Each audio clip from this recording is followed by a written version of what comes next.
Bismillahirrahmanirrahim. Assalamualaikum warahmatullahi wabarakatuh. Salam matematika. Gimana kabarnya siswa semua? Semoga kita selalu dalam keadaan sehat walafiat. Ya, kembali di channel kita Ajar Vector. Pada kesempatan kali ini kita akan melanjutkan pembahasan UAS 2019-2020 ya. UAS genap kelas 7 ya. Ini ya. Ini bagian kedua, part kedua sudah akan kita lakukan. Untuk part pertama sudah kita buat kemarin ya, tapi yang belum nonton silakan klik aja linknya di deskripsi, ada sudah saya tulisnya ya teman-teman ya. Baiklah siswa-siswa semua, selamat datang kepada siswa-siswa yang baru bergabung bersama kita. Silakan yang belum subscribe dulu ya, karena subscribe gratis. Jika banyak subscribe kita akan selalu semangat upload videonya terus, dan siswa-siswa semua tidak akan ketinggalan ketika kita upload video terbaru. Bantu channel ini berkembang dengan cara like dan share ke teman-teman kita semua ya, semoga bermanfaat. Soal-soal ini kita bahas bertujuan untuk mempersiapkan diri kalian semua dalam menghadapi ujian kenaikan kelas nanti, karena ini soal-soal dari tahun-tahun sebelumnya ya, siapa tahu soalnya yang keluar itu mirip ya. Baiklah, kita akan bahas 10 soal lagi ya, ini nomor 11 dan nomor 20. Baiklah, kita akan bahas satu persatu soalnya ya. Oke.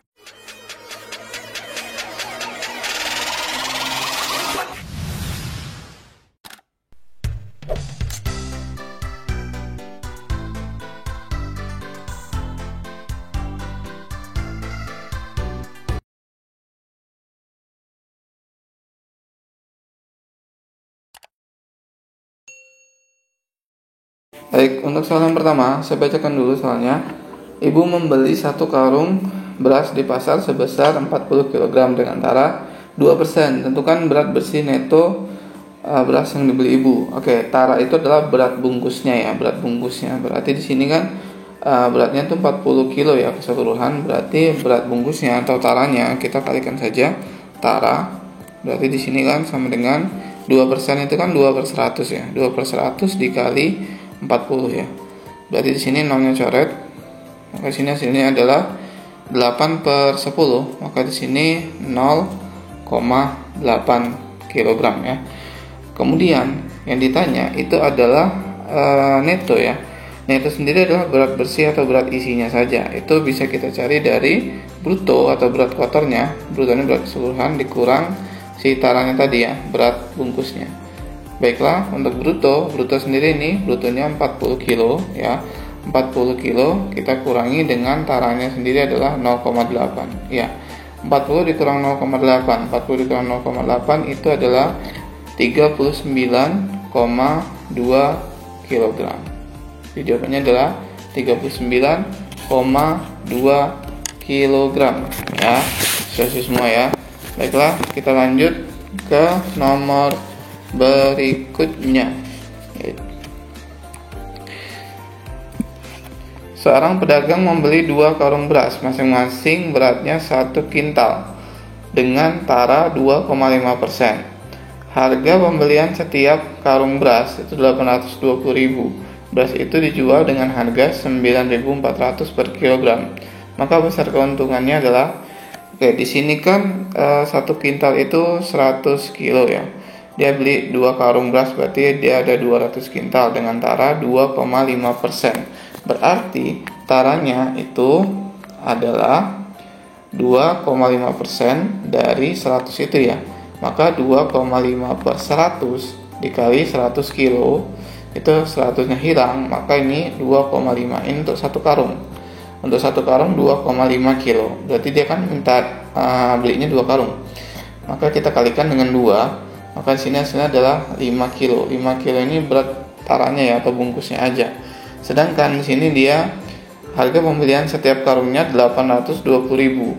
Berarti 820.000 ini modal dia ya, modal awal dia. Setiap karung berasnya itu 820.000. Itu kita kalikan dengan 2 ya. Karena dia beli 2 karung, kita kalikan dengan 2, maka didapat 1.640.000 gitu ya. Nah, kemudian dia tuh jual eceran 9.400 per kilo. Nah, tadi kita punya punya 200 kilo tapi sudah dikurangi 5 kilo ya. Berarti di sini kita punya 195 kilo. Oke, saya kurangi dulu. 200 dikurang 5 kilo. Karena tadi 200 itu kan berat keseluruhannya. Karena 1 kintal itu kan 100 dikali 2. Kemudian dikurang 5 kilo. Dikurang 5 kilo berarti tinggal 195 kilo. Nah, inilah yang akan kita olah. Yang akan kita kalikan dengan 9.400. Oke. Setelah kita kalikan, ternyata 195 dikali 9.400 itu hasilnya adalah, bisa dihitung sendiri ya, di rata-rata itu adalah 1.833.000. Nah, hasil dari ini kita cari selisihnya karena dia hasil dari dia berjualan itu lebih tinggi dari modal dia, berarti dia mendapatkan keuntungan ya. Maka untungnya itu adalah 1.833.000 kita kurangi dengan 1.640.000. Nah, setelah kita kurangi itu didapatkan adalah 193.000. Berarti jawabannya adalah yang C ya. Nah, sekalian ya. Salah, yang B. 193.000. Oke, kita lanjut ke nomor berikutnya. Berdasarkan gambar kubus di samping dapat dinyatakan sebagai berikut. Yang pertama, garis AB dan EF saling tegak lurus. Yang kedua, garis BC dan FB saling tegak lurus. Yang ketiga, garis AD dan FG adalah garis vertikal. Yang keempat, garis CD dan EF adalah horizontal. Oke. Pernyataan yang benar adalah, kita lihat dulu gambarnya. Di sini garis AB dan EF. AB dan EF itu mana? AB ini, AF ini. Apakah tegak lurus? Ya, berarti benar ya. Yang pertama itu benar. Berarti yang ada satunya benar. Antara A, antara C, dan antara D ya. Yang B salah. Oke, lanjut. BC dan FB saling tegak lurus. Mana? BC dan FB saling tegak lurus. BC, FB juga ya. Bentar. ABEF itu bukan tegak lurus ya, tapi sejajar. Oke, saya ulangi. ABEF itu tadi salah lihat, berarti ABEF itu saling tegak lurus itu salah. Yang benar BC dan FB itu saling tegak lurus benar. Berarti yang ada duanya yang benar. Berarti antara B sama C ya. Baik, lanjut. Yang ketiga, AD dan FG adalah garis vertikal. Mana AD? AD dan FG. Salah ya. Bukan vertikal ini ya, dia ke samping soalnya. Kalau garis CD dan EF itu horizontal. Mana CD dan EF. Benar ya, CD itu ini, EF itu ini. Benar, ini adalah horizontal ya. Maka ya, perlu kalian ketahui horizontal itu begini. Ini horizontal. Kemudian kalau vertikal itu begini, vertikal ya. Oke, berarti di sini yang 4 benar ya. Maka jawabannya 2 dan 4. Berarti jawabannya yang B. Itu ya. Lanjut nomor 14. Pernyataan berikut yang merupakan ciri-ciri sudut dalam sepihak. Besar sudut sama besar. Oke, kalau dalam sepihak itu misalnya garisnya begini. Dalam sepihak itu yang ini dengan yang ini. Kalau enggak yang ini dengan yang ini. Itu dalam sepihak ya. Besar sudut sama besar. Ini salah karena ini dia ciri dari sehadap. Ya. Besar sudutnya sama besar itu salah satunya itu yang sehadap. Sudutnya berjumlah 180. Nah, ini benar, sepihak ya. Jadi sepihak itu jumlahnya 180. Berarti ini tambah ini harus 180 gitu ya. Ini tambah ini juga harus 180. Kemudian sudut yang menghadap ke arah yang sama. Nah, tadi ini sehadap juga. Menghadap yang sama, kemudian sudut-sudut berjumlah 9 derajat. Ini adalah sudut berpenyiku ya, berpenyiku. Berarti yang benar itu adalah yang B ya. Lanjut. Sudut terbesar yang dibentuk oleh jarum jam pukul 12.30 adalah, oke, kita buat jamnya. Pukul 12.30 ya. 1 2 3 4 5 6 8 9. Oke. Di sini 12, di sini 6. Sudutnya itu kan 12.30 kan otomatis jarum bandingnya ke angka 6. Nah, pukul setengah 1 itu kan bukan tepat di ke angka 12 ya jarum merengnya, berarti di tengah-tengah gini. Nah, ya, dia nunjuknya ke tengah-tengah sini. Berarti dia kalau satu angka itu kan kalau ke sini 30 derajat ya.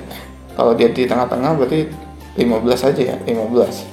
Nah, berarti tinggal kita hitung ini 1 2 3 4 5 ya. Dia ada 5 langkah, berarti 30 dikali 5 ya, kan ada 5 langkah tadi, ditambah 15 nya dari sini.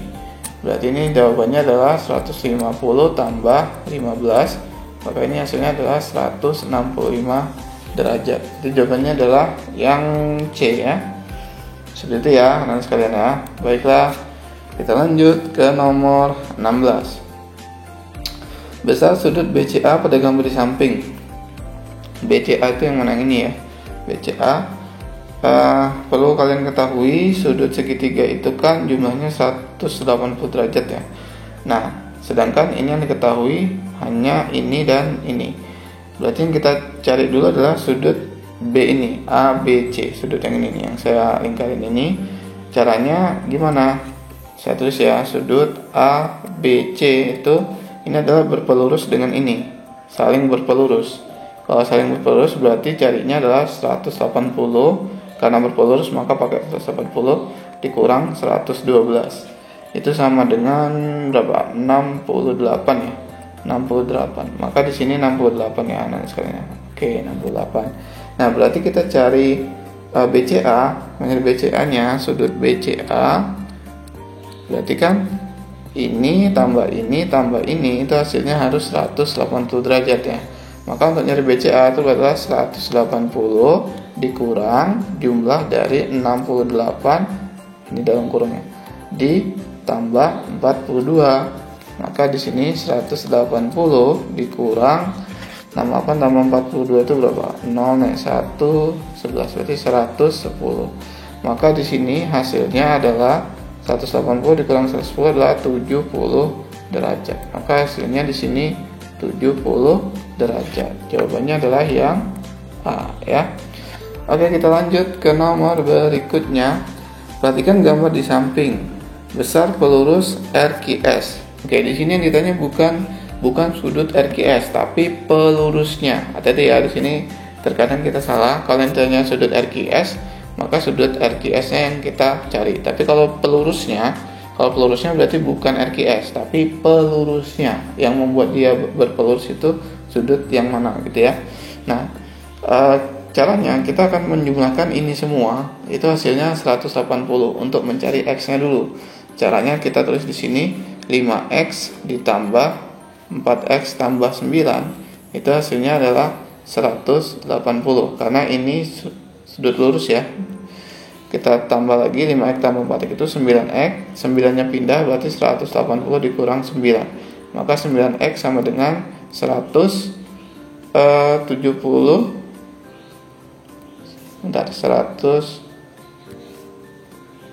171 ya. Nah, setelah itu 171 kita bagi dengan 9 ya. Berarti sebentar 171 berarti X sama dengan 171 per 9. Berarti X sama dengan, kita bagi dulu 171 bagi 9 7 sini 8 ya. 81 dibagi 9 itu 9. Berarti di sini 19 ya. Maka X-nya didapat 19. Oke. Setelah X-nya didapat 19, ini kan ditanya pelurus RQS. Kalau yang ditanya pelurus RQS, sudut RQS, berarti dia bukan RQS. Itu sama dengan adalah di sebelahnya. Yang ditanya adalah sudut PQS. Nah, gitu ya. Itu sudut PQS karena ada kata pelurusnya ini. Berarti sudut PQS yang mana? Yang ini. Berarti 5X. Nah, 5X, 5 dikali X ya. X-nya tadi berapa? 19 kan? Berarti 5 dikali 19. 19 dikali 5 berapa? Raretan dulu. 9 kali 5 45, 1 kali 5 tambah 4 95. Berarti jawabannya adalah 95. Apakah ada? Ada ya. Berarti jawabannya adalah yang C.